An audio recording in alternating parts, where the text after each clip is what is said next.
1993, the world was shook by the release of a PC title that would go on to define the first-person shooter genre. Its first episode of 9 levels was freely distributed everywhere, on magazine cover CDs, at computer fairs, and across the early internet. When a lot of people hear the term shareware today, they instantly think of this title. Of course, I'm talking about none other than Doom, a game made by id Software, who were previously best known for their Commander Keen and Wolfenstein series. But Doom was something else. As time's gone on, it's been eventually ported to, well, pretty much every system under the sun. And today I'll be unboxing Doom's most recent official release, this time on Nintendo Switch, courtesy of Limited Run Games. Besides the fact the first 3 Doom games are on the cart, well, as like any other LRG release, it's full of lots of fun little goodies. So, hello fellow gamers, and this is an unboxing of the Doom Classics Collection, Collector's Edition.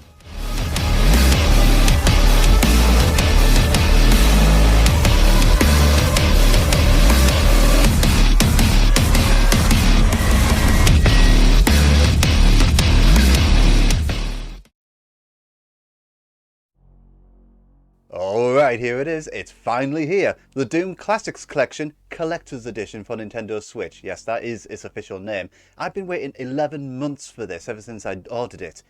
But now it's here. Let's take a look around this thing, because it is quite a hefty box. On the front here you can see the classic Doom artwork with Doom Guy blasting up a horde of monsters. But taking a look around the rest of the boxes, there's not much really revealed until you reach the back, where it lists the games included: Doom 1, Doom 2 and Doom 3. There's a bit of blurb on the bottom here as well. To save Earth, you must descend into the depths of hell, survive demon hordes, and take part in the fiercest battle ever. Anyway, at the bottom here it shows the usual gubbins for a Switch game. You can play it in single player in any which way, and this is what I like to see. Intense violence, blood and gore, strong language. If it says all that, you just know it's going to be good. There is a little secret on this box though. If we look on the side here, you can see that there's a little switch and a button. What's this about? Well, I guess we'll have to open her up and find out.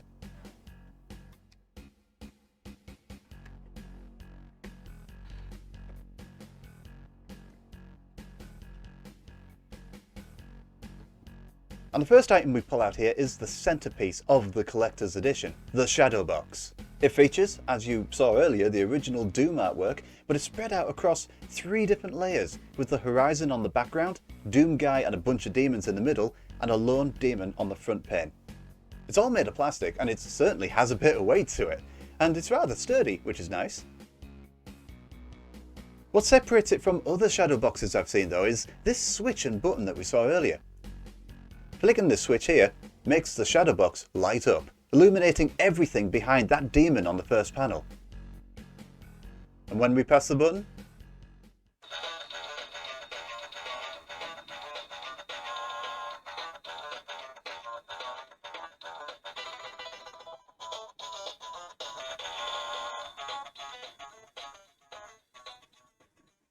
it fades away.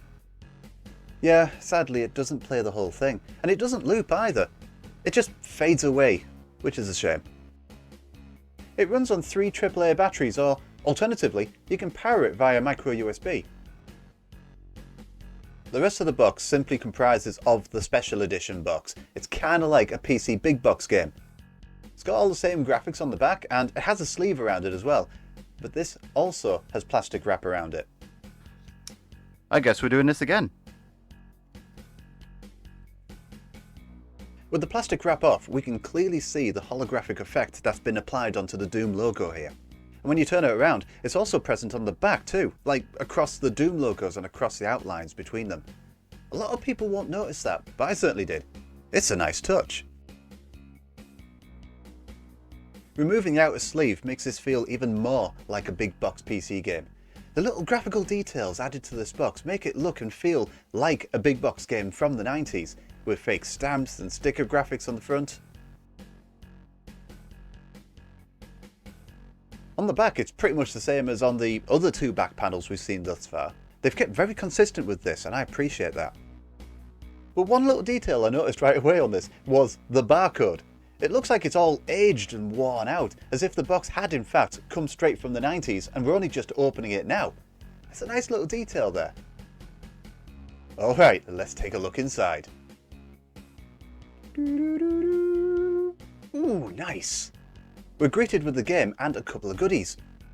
The first item we're going to have a look at here is the floppy disk. Naturally, as a kid from the 80s and 90s, I'm going to make a beeline for this. But in actual fact, this is not a floppy disk. You can see me here trying to open the slider to no avail, but rather it's an 8GB USB dongle in the shape of a floppy. Now they've included this because one of the other ways that this game could be shared as shareware was on floppy disk. As one of the main portable storage mediums of the time, it makes sense for there to be something floppy related in here. Now after having it in my hands for a moment, I realised that its design differed from what LRG first showed last year.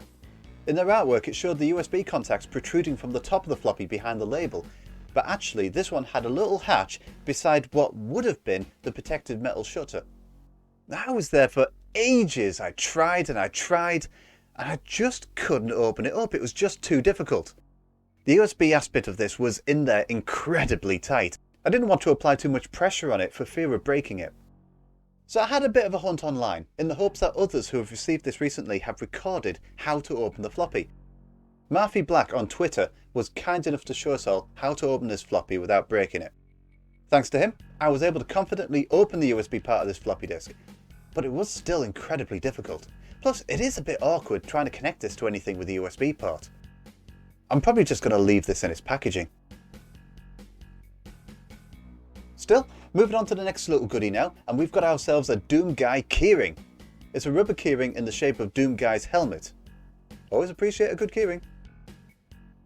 The next item in the box is a metal replica of a key card from the game. For those not in the know, sometimes doors are locked and you need key cards of various colours in order to open them. This is a replica of the red key card, completely cast in metal. I have to admit, it is a little smaller than I imagined, but nonetheless, they've kept a lot of the detail on this, and it's got a lovely shine under the light as well. It's got a bit of weight to it too. Well, this would be nice to display in the gaming room if I'm able to 3D print a suitable stand for it. The next obvious item for us to look at here would be, of course, the game itself. But there are more goodies for us to find in here before I get to that. For one, just underneath the game case is the steelbook. Everyone knows I love a good steelbook. This one's been covered with some of the same grotesque designs that you'll find on some of the walls in Doom. It gave off a lovely silver shine under the light. The inside was a little disappointing though, simply repeating the graphics that were on the outside. But hey, it's still pretty cool that a steelbook is included in this. Moving back to the box, and we can clearly see that there was more for us to find in here. First item hidden under this cardboard sleeve was a replica of the original comic that was included with the game when you bought it back in 1993.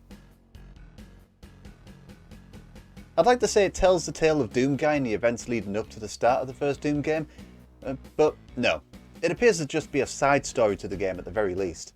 Still, I appreciate a good comic. Underneath the comic were a handful of art prints from the main artwork for the first 3 games. They're printed on really thick glossy card, they're very good quality, and you know, these would look really nice if they were framed together. Limited run didn't skimp on these, no siree. Okay, now we've gone through all the goodies, let's get to the game itself. And of course, more plastic packaging.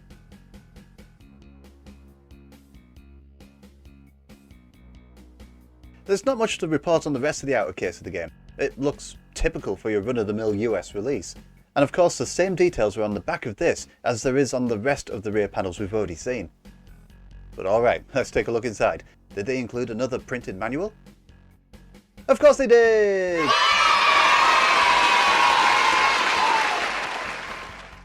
And something I noticed straight away, which I completely forgot about, was the reversible sleeve. So you've got the choice of having Doom 2's artwork on the front, or the classic Doom artwork. Pulling the manual out and having a look, it reveals a fair bit of detail of the games. You know, for anyone who hasn't already played Doom. It first outlines the premise of each of the 3 games included on the cart. Then it outlines the weapons available. the items available to you, and the artifacts that you can collect. Most of the manual seems to cover Dooms 1 and 2, but later on there are a few more details surrounding Doom 3. Now, even though I don't need to read it, nonetheless, a manual is always appreciated. It takes you back to the old days. But you've come all this way, and now your patience is going to be rewarded. Now for the most important part of this unboxing. The taste test. Alright, let's see what Doom tastes like. Oh. That's pretty bad. Could be worse, but... Okay, now we've been through everything. Let's see how these games run on the Switch. Now, as something new to these unboxings, I want to see how up to date the games are on these carts. If I put them in my Switch, does it download and install a newer version? The reason why I want to do this is because, well, Limited Run is meant to let us have what are ordinarily digital only games available as final physical titles with no additional downloads required. So let's see if any of these titles need updates. Sure enough, Dooms 1 and 2 have additional downloads, likely to fix some bugs that have been discovered since these carts were pressed. Doom 3 surprisingly didn't need an update at time of recording, so I guess they're happy with how it is at the moment. Hello, future me here. I've just been trying these 3 games out. Now, first off with Dooms 1 and 2, I wasn't surprised in the slightest that they both ran perfectly in all situations. I mean, it is a game from the early 90s after all. I was happy to see that all of the extra campaigns have been included on these as well. So if you want to play Doom portably, these are a damn good pick.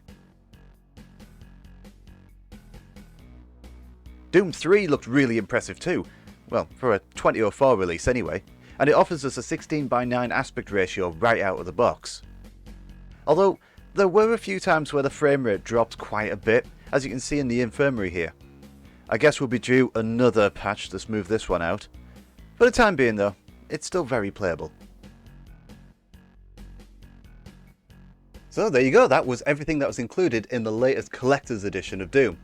It's a nice little selection of goodies, and that shadow box, it's pretty damn cool. I might even hang it up in the gaming room. Although, I do feel maybe a little bit cheated that the only difference between this and the special edition is that shadow box. And, well, as nice as it is, I don't think it's worth the extra $50, or for me, nearly an extra 40 quid. But what were your favourite items for this collection? Maybe you think there was something else that should have been included. Let everyone know down below in the comments. I've got another limited run unboxing coming up, so if you want to see how that turns out, make sure to subscribe. Now I'm going to sign off now anyways, so thanks very much for watching, leave a like if you liked the video, and I'll catch you all next time.